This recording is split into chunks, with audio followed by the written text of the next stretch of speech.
ख्याल गर है त भगवान श्री कृष्णले माखन चोर्न थाल्नुभयो, दही चोर्न थाल्नुभयो।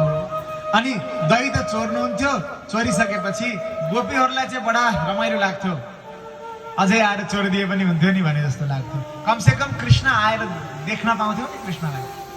एक दिन भगवानले दही चोर्नुभयो, दही चोरिसकेपछि कुरा लाउन गए, हे यशोदा, तिम्रो छोरोले हाम्रो दही चोर्यो, तिम्रो छोरोले हाम्रो माखन फोर्यो, घाँडी फोर्यो, माखन चोर्यो, मिश्री खायो, के खायो खायो, अनेक उपद्रव गर्यो। त्यसो भए यसो गरौँ न त, जति खर्च भयो म दिन्छु नि। होइन,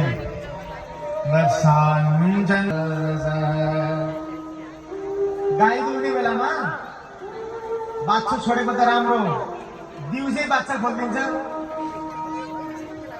अनि अरू के गर्छ, गाली गर्न थालेर उता गएर मुसुक्क हाँसिदिन्छ, हाम्रो रिसै गायब हुन्छ। त्यसको 2 गुणा दिन्छु नि त म।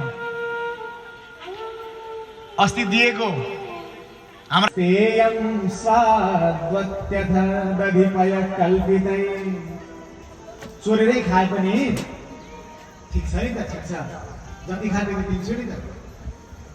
आफूले मात्रै चोर्ने र अरूलाई पनि चोर लाग्छ। मान्छे माथि मान्छे चढेर भए पनि फुटाल्छ तिम्रो छोरोले। ए हो र, फुटाले पनि हाँडीको पैसा पनि तिरौला नि त म।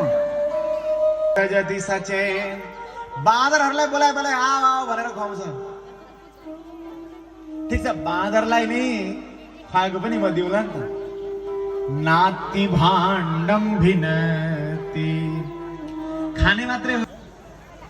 द्रव्यालाभे सगृह कुपितो यात्युपकृष्यतो, यदि पाएन भेटेन भने त घरमा आउने बच्चा बच्चाले चिमटेर पनि भएर जान्छ। यस्तो बदमास छ तिम्रो।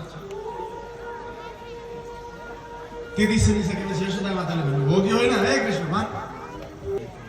हेर्नलाई बाहना बनाएर, कृष्णलाई देख्न पाइएन भनेर बाहना बनाएर